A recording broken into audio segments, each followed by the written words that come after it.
जादुई पेड़, the magical tree. बहुत समय पहले एक छोटे से गांव में राजू नाम का एक गरीब लेकिन दयालु लड़का रहता था। वह अपने माता पिता के साथ एक टूटी फूटी झोपड़ी में रहता था। उनके पास खाने के लिए बहुत कम अनाज था, लेकिन फिर भी वह हमेशा दूसरों की मदद करता था।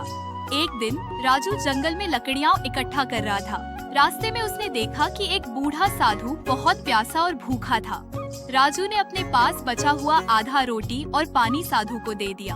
साधु ने प्रसन्न होकर कहा, बेटा तुम बहुत नेक दिल हो। मैं तुम्हें यह जादुई बीज दे रहा हूँ। इसे अपने घर के आंगन में लगाओ और जो होगा वह देखना। राजू ने साधु का धन्यवाद किया और बीज लेकर अपने घर आ गया। राजू ने अपने आंगन में बीज को बोया और रोज उसे पानी देने लगा।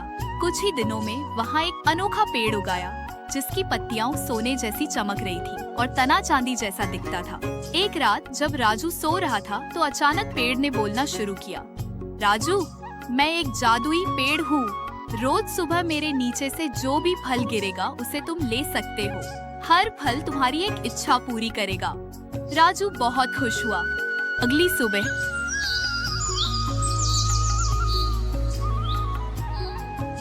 एक चमकता हुआ फल पेड़ से गिरा। राजू ने उसे हाथ में लिया और सोचा, काश मेरे माता पिता के लिए बहुत सारा खाना आ जाए। तुरंत ही उनके घर में बड़े बड़े बर्तन भरकर स्वादिष्ट खाना आ गया। अब उनके पास खाने की कोई कमी नहीं थी। राजू ने अगली सुबह दूसरा फल उठाया और सोचा, काश मेरे गांव के सभी गरीब लोगों के पास अच्छे घर और कपड़े हों। तुरंत ही गांव के सारे गरीब लोगों को अच्छे मकान और नए कपड़े मिल गए। अब पूरा गांव खुशहाल हो गया। राजू बहुत खुश था क्योंकि उसने अपनी इच्छाएं सिर्फ अपने लिए नहीं बल्कि सबके लिए मांगी। राजू का एक पड़ोसी रमेश बहुत लालची था। उसने देखा कि राजू का जीवन अचानक कैसे बदल गया है। एक दिन जब राजू सो रहा था तो रमेश चुपचाप उसके आंगन में गया और एक फल चुरा लिया। उसने सोचा, अब मैं सबसे अमीर आदमी बन जाऊंगा। उसने फल को हाथ में लिया और कहा, काश मेरे पास सोने की एक पहाड़ जैसी दौलत हो। तुरंत ही उसके चारों ओर सोना ही सोना आ गया, लेकिन वह सोने में फंस गया और हिल भी नहीं पाया। रमेश चिल्लाने लगा, बचाओ बचाओ, लेकिन कोई उसे नहीं देख सकता था। राजू की आंख खुली और उसने रमेश को देखा। राजू ने जल्दी से एक और फल उठाया और कहा, काश रमेश की सजा माफ हो जाए, लेकिन वह अपने लालच से सीख ले। तुरंत ही सोना गायब हो गया और रमेश आजाद हो गया।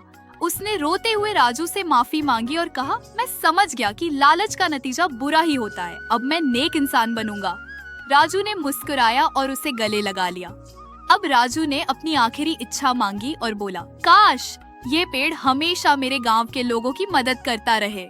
जादुई पेड़ हिलने लगा और एक दिव्य आवाज आई, तुमने सबसे नेक इच्छा मांगी है। अब ये पेड़ हमेशा तुम्हारे गांव की भलाई करेगा। इसके बाद जब भी किसी गरीब को मदद की जरूरत होती, पेड़ उसे एक फल देता और उसकी इच्छा पूरी हो जाती थी। सीख, सच्ची खुशी दूसरों की मदद करने में होती है। लालच करने से हमेशा बुरा परिणाम होता है। राजू की यह कहानी हमें सिखाती है कि अगर हमें कभी कोई जादुई शक्ति मिले तो हमें उसे सिर्फ अपने लिए नहीं बल्कि सबकी भलाई के लिए इस्तेमाल करना चाहिए। असली जादू हमारी अच्छाई और नेक दिल होने में छिपा होता है। आपको यह कहानी पसंद आई तो आप इस चैनल को सब्सक्राइब जरूर करें। मिलते हैं फिर एक नई कहानी के साथ।